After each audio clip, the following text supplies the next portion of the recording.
Hey, look where we are. Look it. And we're not in trouble, we promise. You are. Okay. Not me. No, we're here to talk to Chief Bob Rich because he's retiring soon. Yeah. And we just want to get like the lowdown. What's it been like? What's changed? What hasn't changed? And we want to give him a chance to say hi to the people of Abbotsford as well. And even get his thoughts on Mike Sir, too. Yeah, absolutely. And then after all of that, we'll get arrested. You really want to be in handcuffs. Sort of. Beardo. Thank you very much. Thanks for having us here. Okay, we're here with Chief Bob Rich. Thank you so much for letting us come into your office. Yeah, no, I'm not sure about the security clearance protocol here, but all right, here you are. We had a background check, I promise. Oh, yeah. So you're getting ready to retire in just a couple of months, end of the summer, right? That's right. So we just wanted to ask you a couple of questions before you do go.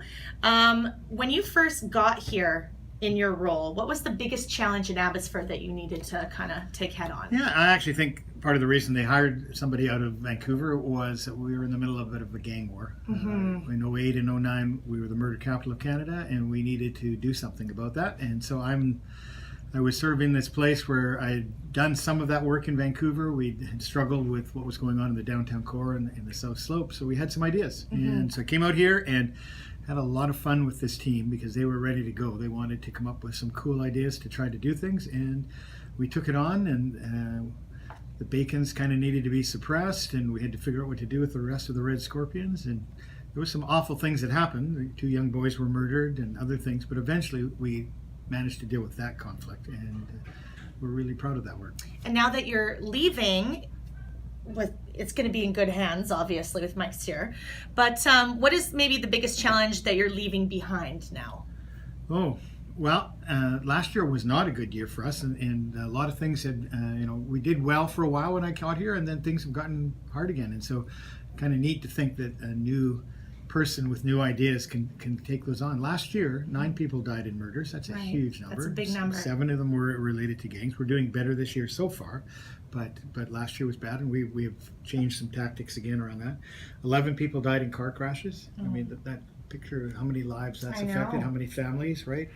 And then 50 people died of drug overdoses last year. Which is a huge in problem. this city. Oh my goodness, yeah, it's unreal.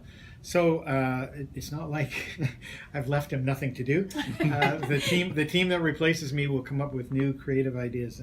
So I'm really looking forward to see what they do, and I'll get out of their way. What advice would you give to Mike? Oh. Does he need any? Yeah, no, Mike. Mike needs to be Mike, and Mike needs to let his creative juices flow and fight crime the way he learned how to do when he was in charge of the gang squad in Vancouver. Mike needs to have fun, which he knows how to do, because this is a job where you get to work with fantastic people, and you need to enjoy that. At the same time as and Mike so knows this, that you have to face into your dark days and lead the people through. And what's one thing, or maybe a couple of things that you want to say to the community of Abbotsford before you go? Yeah. I and we will never forget what this community did when we lost John. And for this community to understand that I expected some level of support. I had no idea who they were and what they would do when we lost John. They need to hold on to how amazing they are and understand that what they did was very special.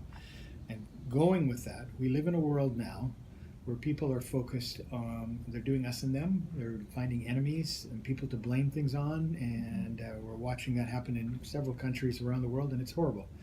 And Abbotsford, I challenge you to be the shining star that goes we every time, and we will hold together, and we will solve our differences, and we will be different than each other, but we will still love each other and protect each other and be this amazing community. And I think I can say that we so appreciate what you've done. We are going to miss you, and we thank you for this. Thank you so much, Chris.